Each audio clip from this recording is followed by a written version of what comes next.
Jungle Beast. Spirit Unleashed.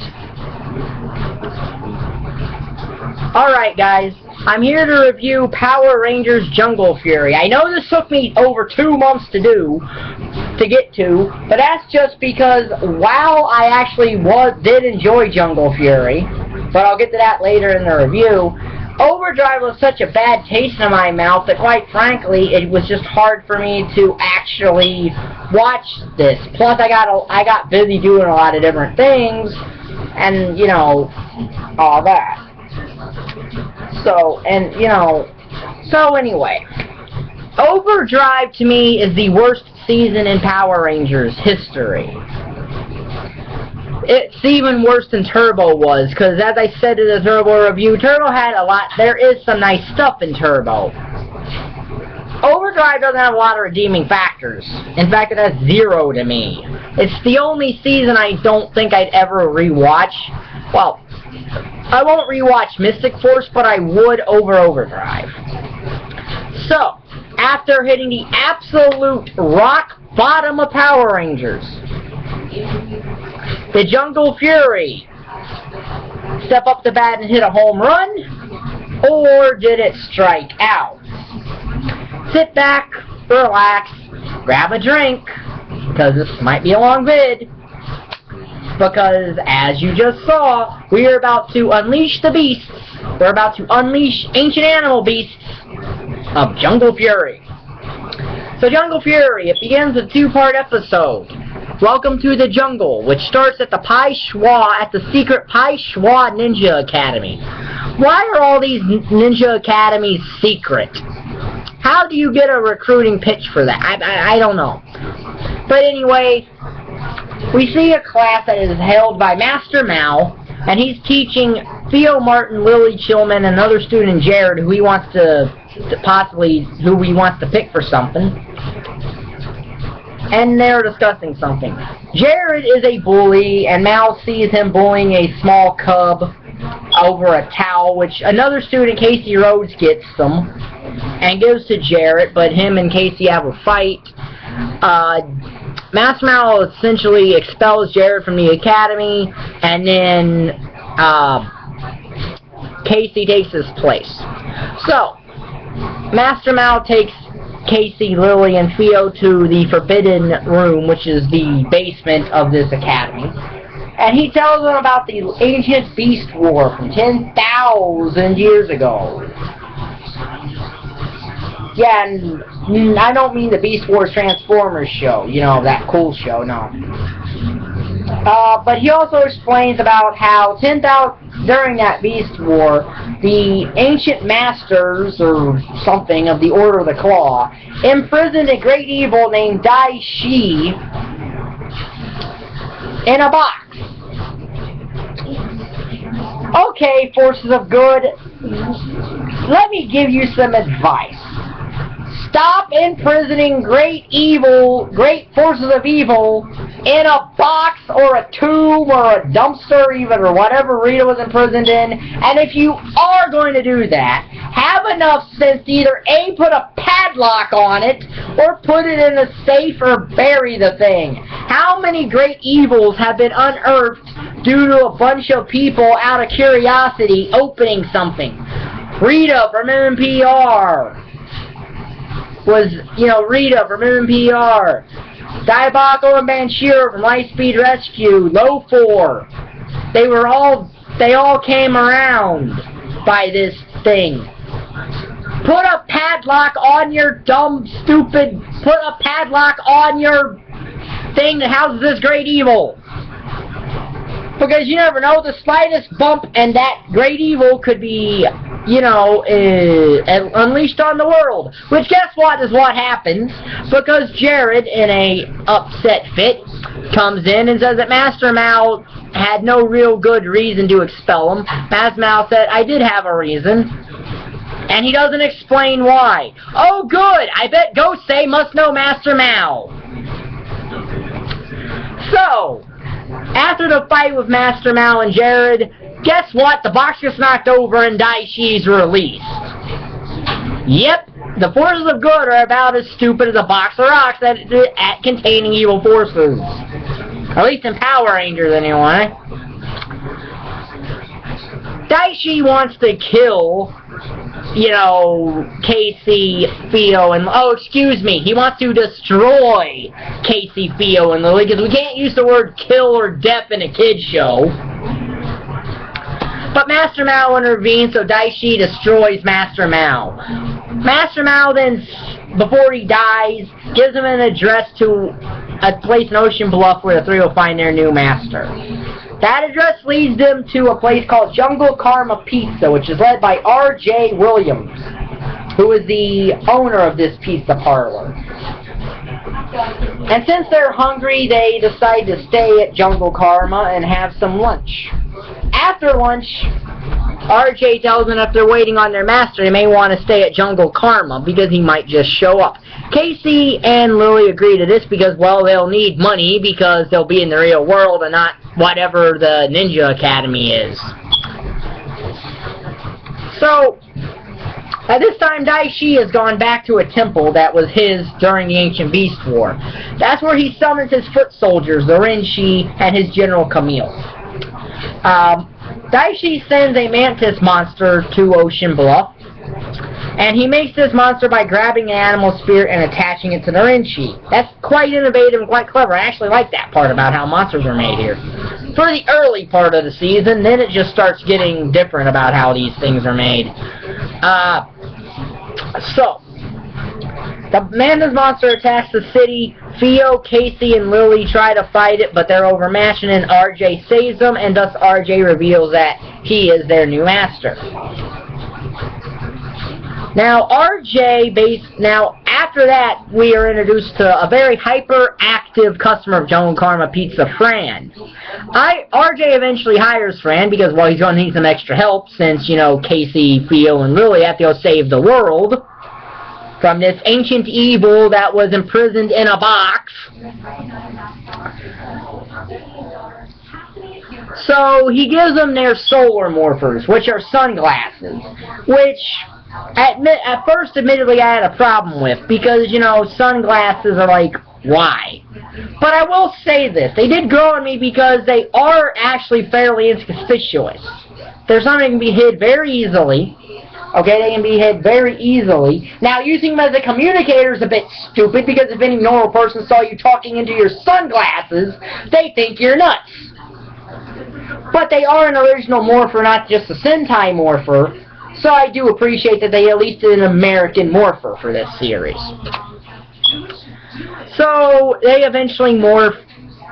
Lily becomes the Yellow Ranger with the heart of a cheetah or something, with the spirit of a cheetah. Theo's blue with the spirit of a jaguar. Casey, Casey messes up the morphing call at first. Oh joy, it's Shane from Ninja Storm all over again. I kid because I actually do like Shane, so. But anyway, Casey eventually morphs and he saves Fran from that mantis monster, who grows due to the fear that he collected. And Master Mao has to defeat, the spirit of Master Mao has to defeat the mantis monster because in his words, the Rangers have not yet learned the grow big technique.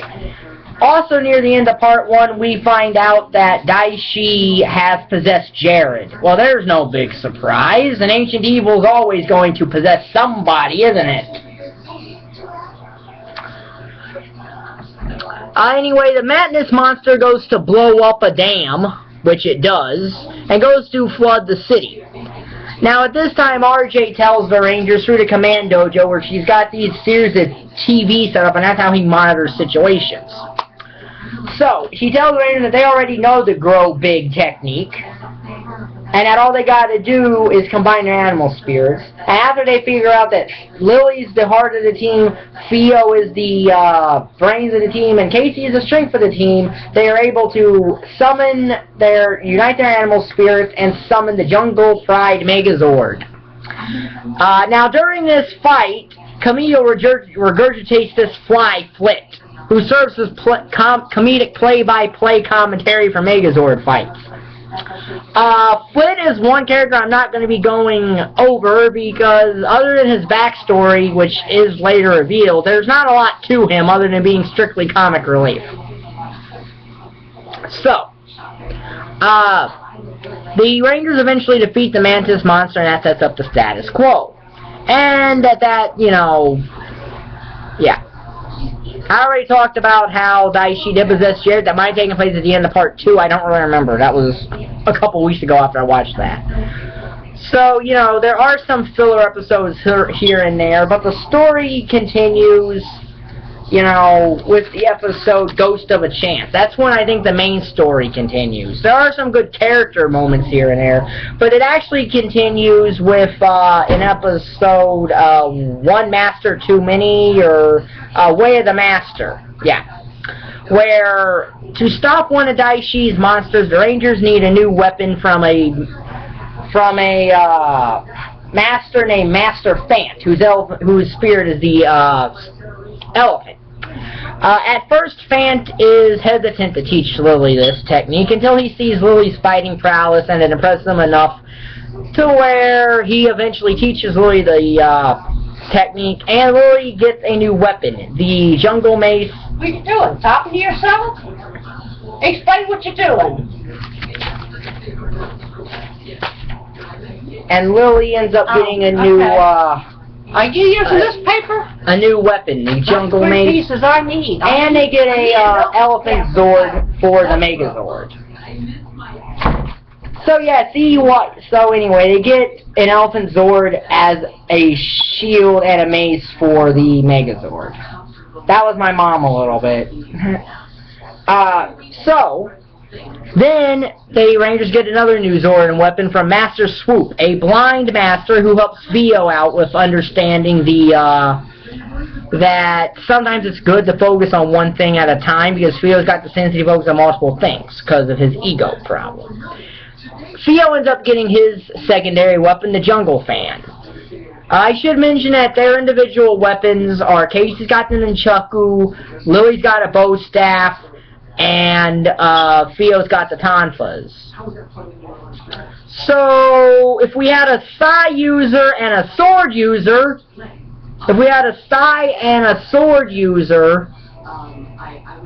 we'd actually have the Ninja Turtles here. Anyway, Fio eventually gets the Jungle Fan after learning a bat technique from Swoop. Now, Casey at this time is wondering, after seeing Lily and Fio get their new masters, he's wondering when he's going to get his new master. His master shows up in Tai Schwa Master Finn, who has the spirit of a shark. And that's when Casey gets the shark weapon, which are the Shark Sabers. So, hey, now we have a sword user, so we're only one weapon away from having the Ninja Turtles. I kid. So, turns out that Master Finn is actually RJ's father, and there's actually a problem between them over RJ didn't want to carry on the shark technique or shark spirit that his father had, and he wanted to go find his own spirit in the wolf. That's resolved after the Shark Zord is temporarily possessed by one of Daishi's monsters. Finn is more forgiving about that, and him and RJ reconcile that small problem. So then, after all that, our story continues with Ghost of a Chance, a 2-part episode in which the Power Rangers, for some reason, and I don't know why every season gets this, or most of them do, the Jungle Fury Rangers start to feel invincible because of how many victories they've had over Daishi. Now, at this time, Daishi has also resurrected the Sky Overlord Carnosaur, the Sea Overlord Jellica, and the Land Overzord Grazaka. And they infuse Daishi with new power, and it makes him stronger to where he nearly beats the Rangers, and the only reason the Rangers win is because RJ intervenes. The villains, the Overlords and Daishi, they didn't take RJ back to the temple with them, and they're going to execute him by way of fighting. Now the Rangers then are told that three other Rangers exist in, three other Masters exist in the spirit world. Master Mao doesn't want to take them there, but he eventually relents and lets them go into the spirit world. And that's where we meet Masters Lope, Gorilla, and Gwyn. They are the masters of the antelope technique, the penguin technique, and the gorilla technique. But to get each of these animal spirits, or at least Zords for the Rangers have to overcome their personal fears. And if you think there's some in-depth character study, no. Lily just has to overcome a fear of spiders. Theo has to overcome, I guess, a fear of failure in public. And Casey has to overcome a fear about a monster that was in his closet as a kid. And they eventually do that, and they get new Zords. The antelope, the penguin, who for some reason was on a hoverboard. I guess maybe because of Surf's Up. I don't know. I don't know why that was around. Don't ask me. And the gorilla. These form the Jungle Master Megazord, and they also get Jungle Master mode. Now, it should be said that the Spirit Masters said that there's no way out of the underworld, or the afterlife. That's what the spirit world is. It's the literal afterlife. But the Rangers say, oh, well, you know, Daishi is back, so they say, okay, you may go. So, yeah, you can get out of the afterlife just by saying that a great evil has returned to terrorize the world in Power Rangers. So, they then unlock Jungle Master mode, which is essentially just a palette swap for each of their costumes. And with jet engines. So, Ancient Ninja Academies, Ancient Ninja things have made electric guitars and jet engines. What kind of ancient ninjas are these things? So, after that, our story really continues with Path of the Rhino, where a mysterious guy comes to the Young Karma Pizza and starts messing around with the Rangers. Well, actually, the story continues right after that with RJ becoming a Ranger. He becomes the Wolf Ranger in a two-part episode where he couldn't control his wolf spirit until he talked to Fran. So, excuse me 1 quick second. Why? My phone's off. Can you turn it off? Thank you.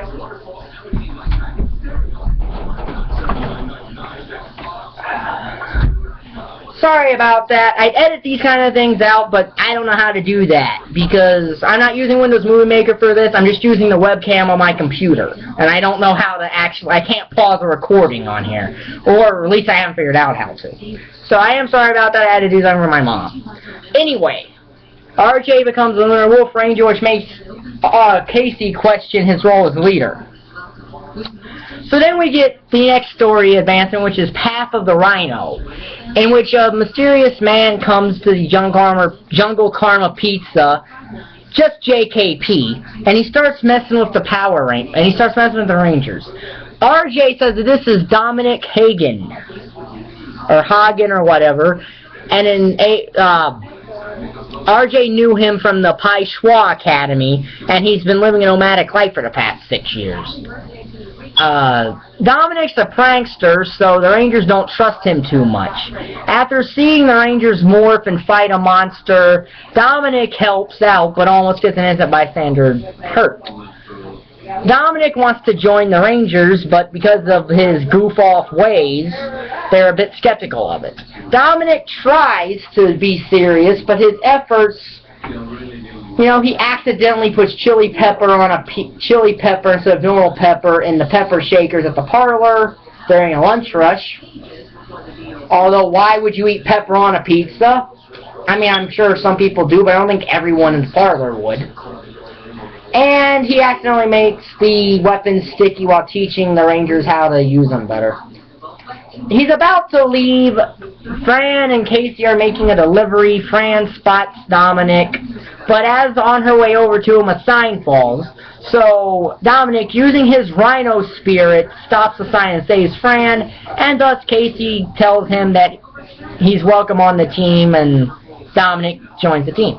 RJ gives him this bracelet which conceals his morpher, the Rhino Morpher. And let me tell you something. This is the single biggest morpher I have ever seen in a Power Ranger series. This thing has to be in the bracelet because this is a thing that would never be able to hide. Seriously, it takes up Dominic's whole wrist and his hand. That's how big it is. It's also his weapon, even though logically his helmet should be his weapon, because the Rhino's main weapon is his horn. But what do I know? So after Path for the Rhino, we get 2 episodes that tie into something. Dash for the Dagger and Race to the Nexus. Dash for the Dagger is, Dominic was given this control dagger, right? And it will unseal the Rhino Nexus, which holds the Rhino powers. Now, Daishi wants this. Daishi wants this because he thinks he can help him learn Grisaka's Kato power or something like that. So Camille gets this, and while the Overlords are setting up some kind of weird ritual involving 3 crystal eyes that they got, I'll get into that more in a minute, the Overlords suspect what Daishi might be up to, so they go over to where the Rhino Nexus is. So it's a 3-way race there. The Rangers end up destroying Carnosaur, and during a fight with Jellica, Dominic manages to make it to where Daishi is. Now, this is obviously Jared coming out, because when Dominic saw Jared, he said Jared, and Daishi responded Jared, Dominic. That was the Jared part of Daishi, which I'll get into more in the character analysis.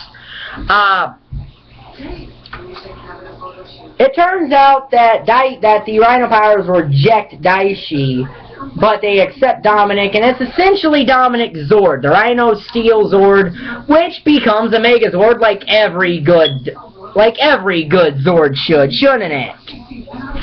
But Daishi does actually manage to get the Kato power.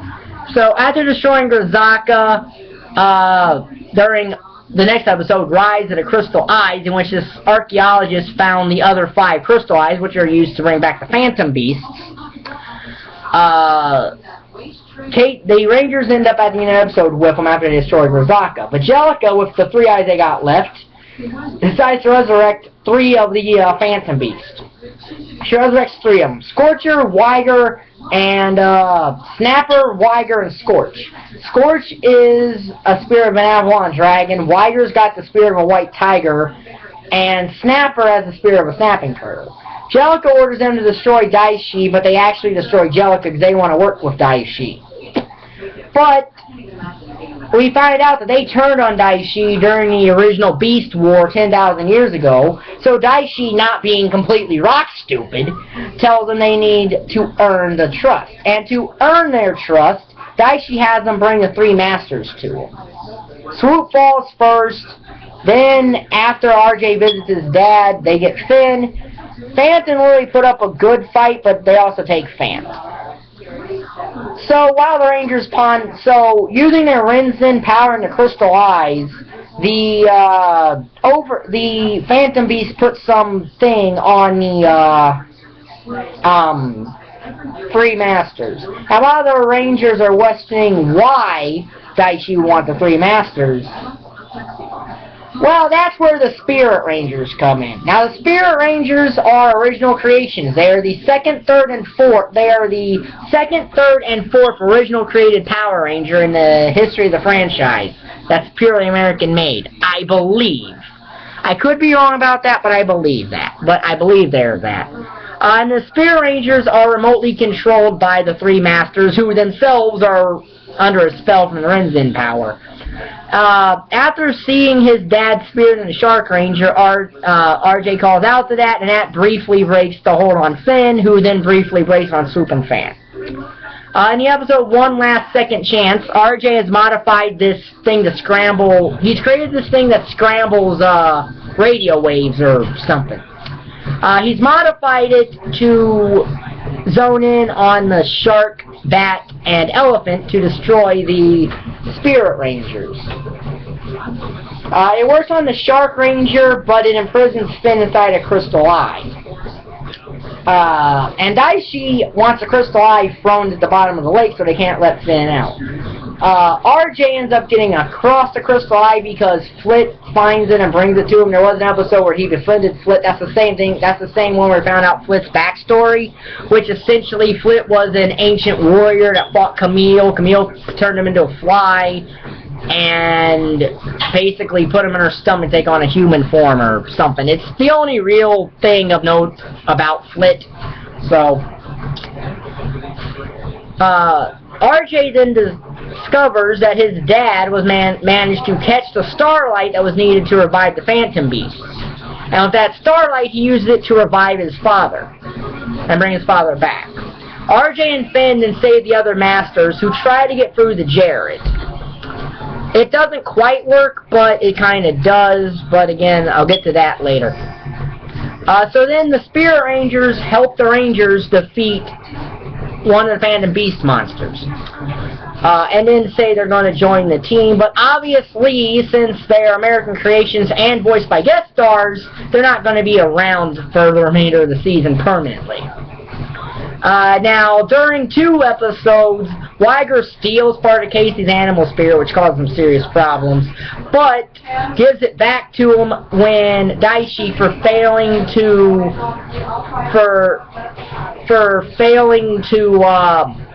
destroy the Red Ranger, banishes him from the Phantom Beast, and it basically makes him so weak he fades away. This makes Snapper and Scorch kind of question if Daishi's human side is coming out more. So basically the closing story arc comes with to earn your stripes, which is it's time for the Rangers Master exams. And their individual test is to defeat their individual masters. And Willie and Theo pass. And while Casey does defeat Finn, he fails. So as Casey ponders this, he goes for a run. And while he's going for a run, he notices that some of the Phantom Beast monsters are attacking Camille. And he sees Daishi step in to help him, but it's actually Jared, because Jared says that Daishi doesn't care about Camille, but Jared does. So Casey tells this to the other Rangers who don't believe him, who think that there is no good left in Jared. So then that leads us to the penultimate episode of the season, Path of the Righteous, which opens up with Dominic and Casey having a conversation about Jared, and Dominic quoting To Kill a Mockingbird about a path of redemption and all this. Even though To Kill a Mockingbird has nothing to do with redemption, I get that they're probably going with the fact that it does the right thing regardless of what the consequences are, but it has nothing to do with redemption or anything Dominic says it has to do with this. Especially since, you know, the guy that Agus Finch defends is still convicted of this act that he didn't do. But that's for a whole nother thing there. Essentially, Casey found out that Jared wasn't much of a bad guy, but his heart didn't have a lot of places for love because his parents weren't around and he was bullied as a kid. So Casey decides to go to Daishi's temple to try to bring Jared out to separate Daishi and Jared. He's interrupted by Master Mao, and Master Mao tells him he can't do that. Now, Casey defies Mao, and Mao says, is Casey trying to free Jared or redeem himself? Because we find out that Casey actually feels guilty for all of this, because had he not come to the academy, none of it would have ever happened. So Casey then walks through the Rinchi, and I mean literally walks through the Rinchi. He doesn't even run in anything. He just walks slowly by him, just boom, boom. Him and Jared actually have a very epic fight that actually destroys Daishi's temple. And he eventually knocks Daishi out of his Phantom Beast King armor, because they had made him the Phantom Beast King. Knocks him out of that. And then he gets through with Jared, because he tells Daishi wants him to destroy him or something like that. Casey goes, he's not going to destroy Jared because he's a human and a Paishwa. And then he turns his back and says, if you really are Daishi, then destroy me. He drops his morpher and everything. Daishi comes up, but Jared can't bring himself to do it, and Jared finally separates from Daishi. Now, Daishi then wants to blast Jared for that betrayal, but Camille steps in and helps that, because Camille repays Jared for what Jared did to her. and it triggers Camille's change of character there. So, after that, Jared, Camille, and Casey escape Daishi's temple, and Casey gets his master stripes. Because Casey finds out that a master can't be a leader, cannot be a follower, must be a leader. Now, when he chose to defy Master Mao, he was pretty much set to be a master. Jared presents himself for punishment, but Casey doesn't punish him because they're going to need Jared and Camille to help save humanity. Speaking of that, Jared and Camille help the Megazord actually defeat Scorch, but Scorch is revived about 5 minutes later anyway. And then gets destroyed, only to be brought back again in Now the Final Fury, which is the finale, which is essentially Daishi wants all the fear gathered so he can open the portal of the Spirit Realm, which he eventually does, and it brings back all of the Ranger villains that they defeated. And RJ and Dominic go to help that, to fight those with Finn, Fant, and Swoop, while Theo, Casey, and Lily try to convince Jared and Camille to help them. Now, when Daishi brings back all the fallen monsters, the Spirit Masters and Master Mouse show up and help out. And all combined, this is a very good fight scene in PR, all combined. Because you got the Spirit Rangers, Masters, the Spirit Masters, Master Mao, plus the Rangers themselves. But there is one real silly thing in here, and that is Master Mao and the other Masters reach their highest level animal spirit, which is basically, let's turn into animals, and that defeats all the resurrected monsters, but Daishi takes their animal spirits from them. After hearing that the Rangers are getting beat up, Camille and Jared both decide to help out. Camille first, and then Jared had all these flashbacks to things that people said, and how Camille said she saw the real Jared and he's not evil. So Jared comes in, he turns into his lion form, charges into Daishi's form, which weakens them, and then Casey, Lily, and Theo, being the 3 chosen warriors, have to be the ones to finally defeat Daishi. So they basically use their final form or whatever, and basically all they throw out is a Hadouken. Hadouken! From Street Fighter, and that destroys Daishi. So Jared and Camille then enroll in the Pai Schwa Academy. Dominic and Fran go backpacking around Europe. And that's pretty much how Jungle Fury ends. So, character thoughts here. Casey actually is a very good Red Ranger. In fact, unlike most Red Rangers, who normally are the focus of the series, storyline-wise, Casey does get that, but it's also done over the entire season. See, Jungle Fury at least took the time to try to develop other Rangers, unlike where Mystic Force just focused on Nick and more about him being a sorcerer, not a Ranger.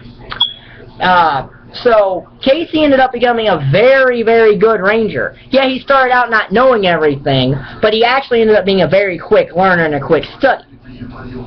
And it helped him out quite a lot.